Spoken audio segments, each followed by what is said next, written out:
जानू बस बस बस, अरे तुला भेटायला आल्यात त्या.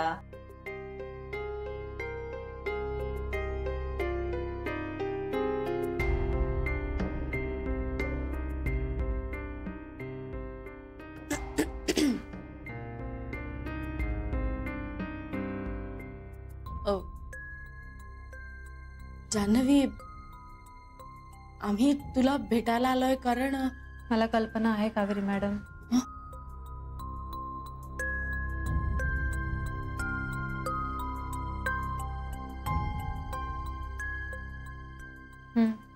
तुम्ही इंद्रायणी मॅडम,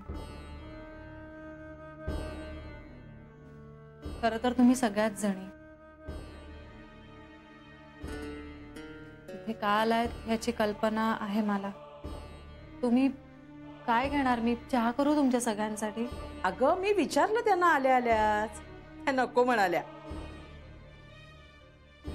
त्या म्हणाल्या की आम्ही आता आमची फक्त सून घेऊन जाणार आहोत.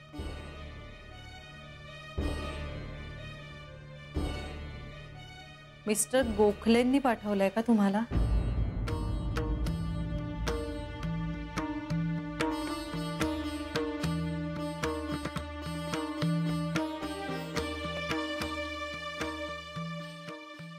नाही जान्हवी, जान्हवी आम्हाला माहिती आहे तू खूप विचित्र अवस्थेत आहेस. खरं तर आत्ता तुला डिस्टर्ब करायला नको, पण हे कधीतरी करावं लागणारच ना.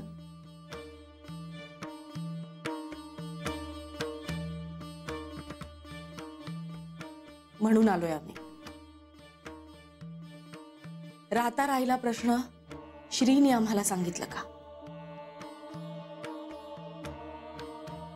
तर तो असं कधीच करणार नाही.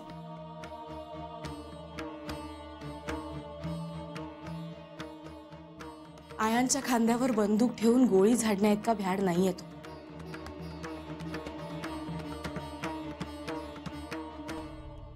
संकटांना त्रासांना तो स्वतः सामोरा जातो.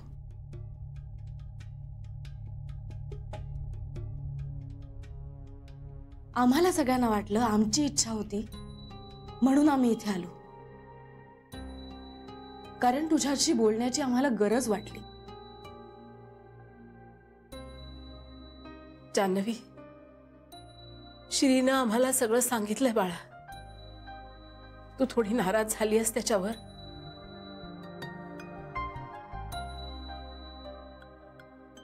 पण बाळा तुझा स्वभाव असा नाहीये. ठाऊक आहे मला, तुझं मन तर खूप मोठं आहे, खूप मोठं, सगळ्यांना सामावून घेण्या इतकं मोठं.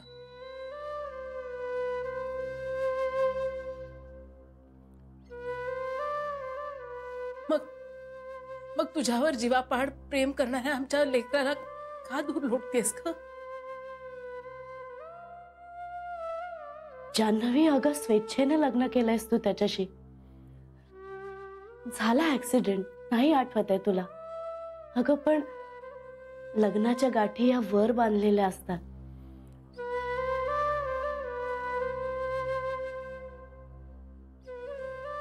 या अशा कारणांमुळे ब्रह्मदेवाने तुमची बांधलेली गाठ सुटणार आहे का? नाही, ती तर 7 जन्मांसाठी. जान्हवी, श्रीने जे तुझ्यासाठी केलं ते कुणीही करणार नाही. विस्मरण तुला झालं होतं, आठवण तुझी गेली आहे, त्याची नाही. मला सगळं आठवतं. खूप प्रेम करतो ग श्री तुझ्यावर. त्याचा जीव तुटतो आणि तो नाही पावत आहे आम्हाला. जीव जळतो ग आमचा. आम्ही किंवा श्रीनी तुला काहीच सांगितलं नाही, कारण डॉक्टरांनी आम्हाला मनाई केली होती. जान्हवी, तुला सांगणं खूप सोपं होतं ग. एका फटक्यात सगळे प्रश्न सुटले असते. पण आमच्या पुरते श्रीनी फक्त तुझा विचार केला. एक ना एक दिवस तिला सगळं आठवेल असं त्याचं म्हणणं होतं. त्यासाठी पेशन्सही त्यानेच दाखवले आणि आता हे फळ देतेस तू त्याला त्याचं. जान्हवी, तरीही तो तुला भेटत राहिला, कारण त्याचं खरंच तुझ्यावर मनापासून प्रेम आहे. जीवाला जीव देणारं प्रेम तुझ्या विस्मृतीत गेलंय. त्याला तो काय करणार? आणि हे बघ, तो फक्त डॉक्टरांनी दिलेल्या सल्ल्यामुळे तुझ्याशी काही बोलू शकत नव्हता.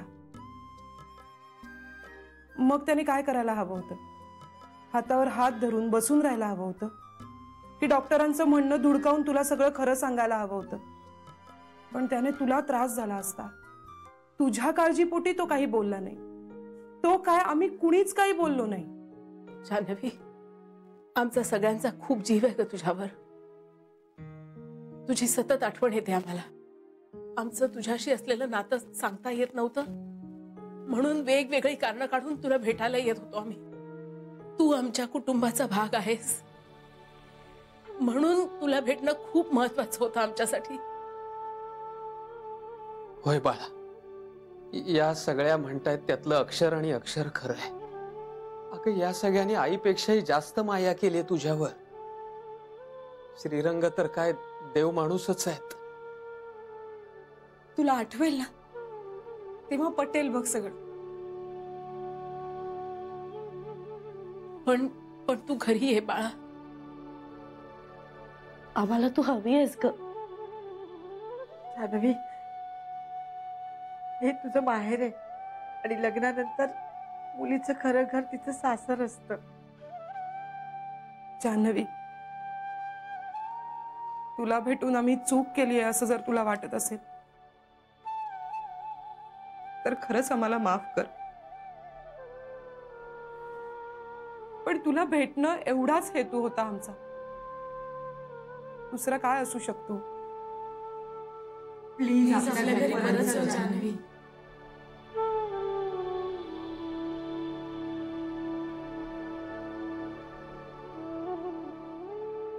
तिला वाटेल तेव्हा येईल ती. म्हणजे आपण उगाच बळजबरी नको करूया तिच्यावर. माझ्या लेकीला तुमच्यासारखं घर मिळालंय ना, हे भाग्य आहे तिचं. आणि सासर हेच तिचं खरं घर आहे. आणि मी सांगतो तुम्हाला, ती लवकरात लवकर तुमच्या घरी परत येईल.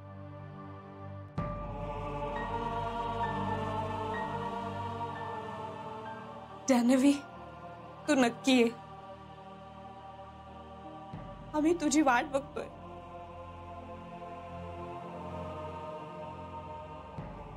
एक विनंती आहे, श्रीवर राग नको धरूस बाळा. येतो आम्ही.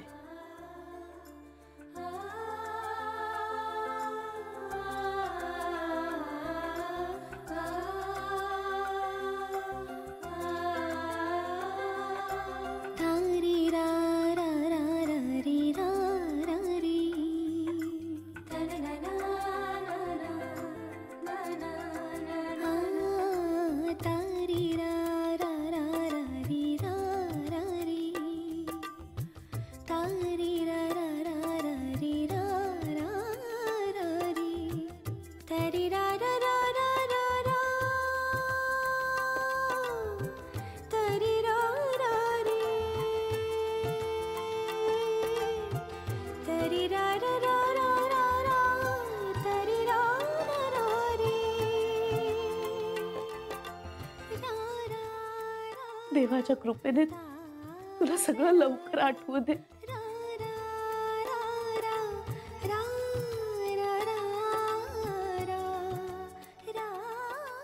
काळजी घ्या.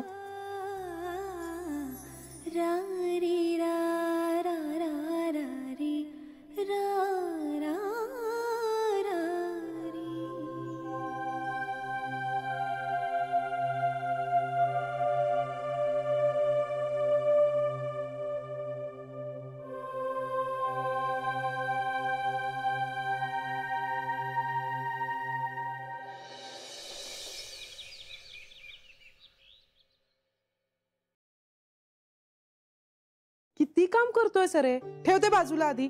अगं छोटी, एक काम नाही, पेपर वाचतोय. हातात दिसत नाही आणि पेपर वाचतोयस होय रे? ई पेपर वाचतोय. ई ए छोटे एक चहा घे. थँक्यू. तुला ना आज असं एकदम निवांत बसलेलं बघून बरं वाटतंय. उशिरा जायचंय? नाही जायचंय वेळेतच, मग पण एरवी मला बस स्टॉपवर जायचं असायचं ना. मग आज नाही जाणार आहेस का श्री? कारण छोटे आता जान्हवीला सगळंच माहिती आहे, त्यामुळे आता तिथे जाऊन तिच्याशी वेगळा काही संवाद साधण्यासारखं नाहीच आहे. हा म्हणजे मला हे सगळं करायला खूप आवडेल, मग पण तिच्या मनात माझ्याविषयीचा जो गोंधळ आहे ना, तो सुटेपर्यंत आता थांबावंसं वाटतंय मला. थांबायचं म्हणजे? म्हणजे आता तिला मला जोपर्यंत भेटावंसं वाटत नाही ना, तोपर्यंत मी वाट बघणार आहे. कारण शेवटी तिचं तिला वाटणं जास्त महत्वाचं आहे ना. श्री, पण तुझ्या मनात नेमकं काय चाललंय हे तिला कसं कळणार?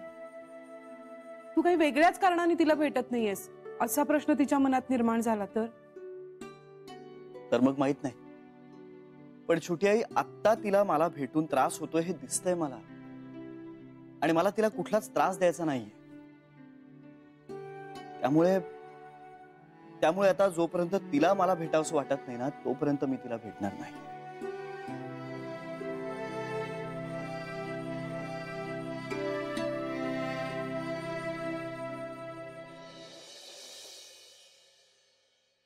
तुझा नाश्ता झाला का बाळा?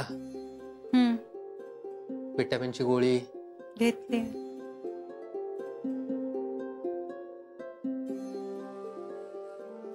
तू बरी आहेस ना? हो.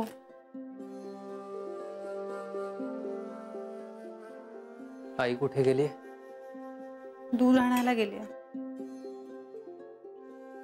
काय झालंय? तू बोलत का नाहीयेस?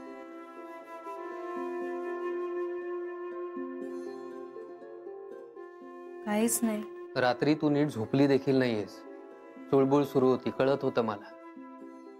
त्या सगळ्या जणी इथे येऊन गेल्या म्हणून त्या सगळ्या जणी खरं बोलत होत्या. अगं, जाणून बुजून कुणीच तुझ्याशी खोटं बोललं नाहीये. असं नाहीये जानू. हो बाबा, जाणून बुजून खरं लपवलं जात होतं ना, आणि ही फॅक्ट आहे.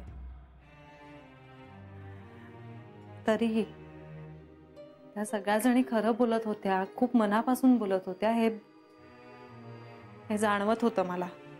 त्यांना तू खरंच घरी परत यायला हवीस.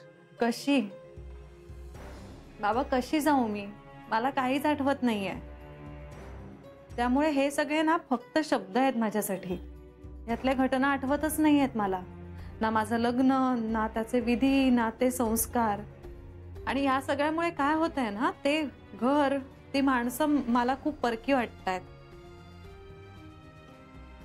मग अशा एखाद्या परक्या घरी अचानक जाऊन कशी राहू बाबा मी? ही नाती कशी मानायची? म्हणजे ह्या सगळ्या माझ्या सासू आहेत, हा माझा नवरा आहे, हे मानून कशी चालू मी? मला कसं मान्य करता येईल बाबा, हे सांगा ना तुम्ही. कशाच्या आधारावर?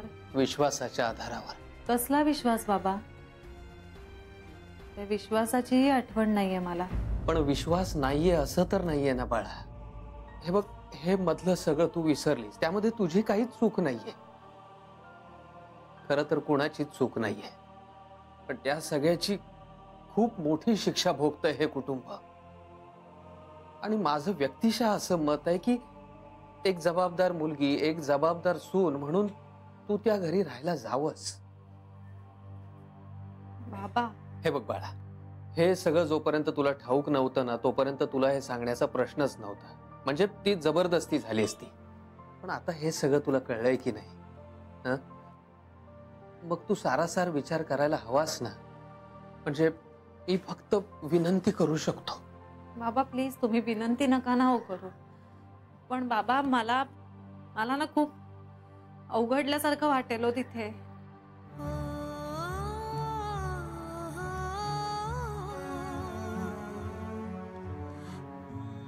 वाटणारच बाळा, अगदी स्वाभाविक आहे. पण एकदा का तू तिथे गेलीस ना, की तू तिथलीच होशील, खात्री आहे मला. बाबा अहो, मला श्रीरंगनबद्दल काहीच नाही वाटत. अगं, हळूहळू वाटेल. नाही म्हणजे मी त्यांचं प्रेम फील नाही करू शकत. पण ते आहे बाळा, विश्वास ठेव. तूच नेहमी म्हणतेस की नाही, जग हे विश्वासावर चालतं. बाबा, तुम्हाला मनापासून वाटतंय मी तिथे जावं असं, गोखल्यांची सून म्हणून? तू आहेस, तू गोखल्यांची सून आहेस बाळा.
हिंदे नाश्त्याची तयारी झाली आहे ना ग? हो हो झाली. हा येईल घोड्यावर बसून आणि मग तसाच रोज डबा. 2 मिनिटं बस, मी पटकन नाश्ता देते. हा बस. नाही, मी निघतोय. बाय. अरे असं काय करतो? अरे श्री श्री अरे उपाशी पोटी जाऊ नये रे ऑफिसला. रोजचं झालंय याचं. पांडुरंगा, लग्न झालेली मुलगी महिनोन महिने घरी राहतेय.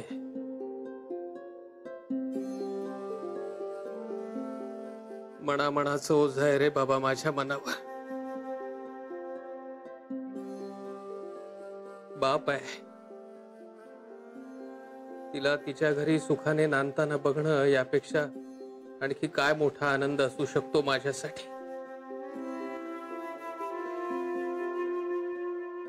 शेवटी करता करविता तूच आहेस. हात जोडतो तुझ्या पुढे.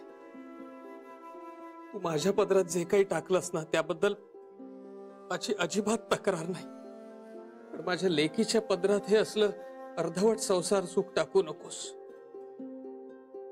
तिचं लग्न झालंय, चांगल्या घरात पडलीये. आता तिने बापाच्या घरात राहणं योग्य नव्हे नाही का? आणि तिचं सगळं सुरळीत झालं ना की तिला आणि जावई बापूंना घेऊन कार्तिकीला तुझ्या दर्शनाला यायचंय मला. तिला तिच्या सासरी जायची बुद्धी दे पांडुरंगा. सांभाळ रे बाबा.